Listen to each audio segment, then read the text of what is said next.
This right here is an air pump, and I'm not running it in my freshwater aquarium. Should you be running an air pump in order for great health for your fish? Well, the answer is no, but there's a but. First of all, why not? The reason why you would be running an air pump is to increase the amount of dissolved oxygen in your water, because your fish and also other organisms in your aquarium need oxygen to live, basically. If you've already got surface agitation, maybe because of a filter output or a circulation pump, then the water moving will promote gas exchange between the aquarium water and the air around it. Now, through this gas exchange, both carbon dioxide and oxygen enter your aquarium. If you're running an air pump, then you can improve this effect. So often people think that the tiny bubbles that come out of this airstone are dissolving in your aquarium. Well, that's partly true, but the biggest effect takes place when the bubbles reach the aquarium surface. They break the water, or the water surface, and that surface agitation, so the movement of the water surface, promotes more gas exchange, and that's what actually getting more oxygen into your aquarium water. Now, there are situations where I would recommend against using an air pump in your aquarium. So when's that? Well, it's very common for people who keep live plants and who want a more high-tech aquarium to inject pressurized CO2, carbon dioxide, into their aquarium water. Plants need basically light, food, and carbon dioxide in order to do well. And light and food is pretty easy to increase, but carbon dioxide needs pressurized injection. If you're running an airstone, then you're gonna break the water level, just like we discussed just now. But now, instead of promoting oxygen intake, because of all the surface agitation, the CO2 that you injected into your aquarium water will have the chance to escape from the water. And that's not something you want. You want all the CO2 that you inject, you want most of it to remain in the water in order for your plants to grow better. Then there's another situation where it's actually very logical to use airstones.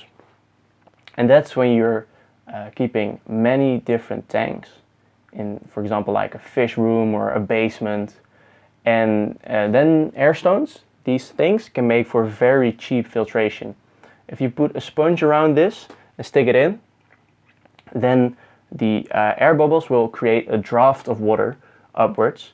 And if you force the water through the sponges, then it's a filter. So people do that as well.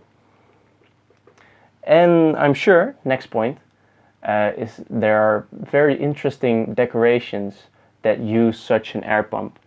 And then I'm talking about, I'm sure you've seen them, for example, the treasure chest that's opening when there's more air in it, or maybe the car where the trunk or the boot is opening.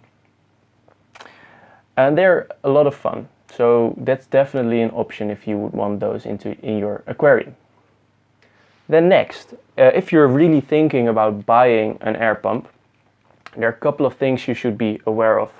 First, these things make noise.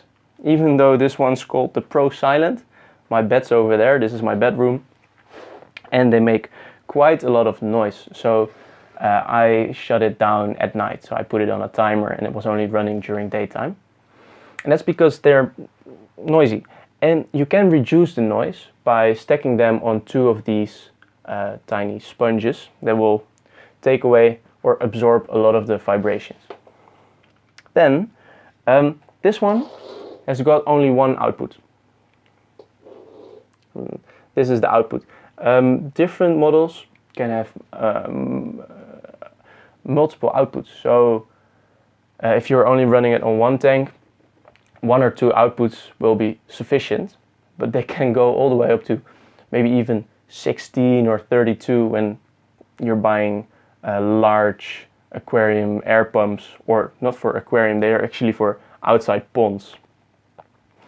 So that's something you should look for. And then there's the capacity, so basically how much air do they pump out. It's very easy on this one because I have a small notch and I can move to manipulate the amount of air that it pushes out.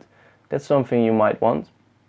For larger aquaria, you might want a larger capacity, and for smaller ones, tiny air pumps will be fine. When you're ready to install your air pump, make sure it has one of these. And I don't know if you noticed already, but this is a return valve, and it's very important because if you've ever done a water change or have an aquarium, you will know what a siphon is. It's basically where you put one end of a tube in, suck on the other end, and if you're not careful, the entire water content of your aquarium is on the floor. Well, this air tube can also form a siphon. So what you want is a return valve. Make sure it has one of these. Make sure it's around the water level, and that way air can go through one way, but water cannot go through another way. It's very important to have one of these. If you're ready to learn more about fish keeping, make sure you hit the subscribe button and leave a like on this video.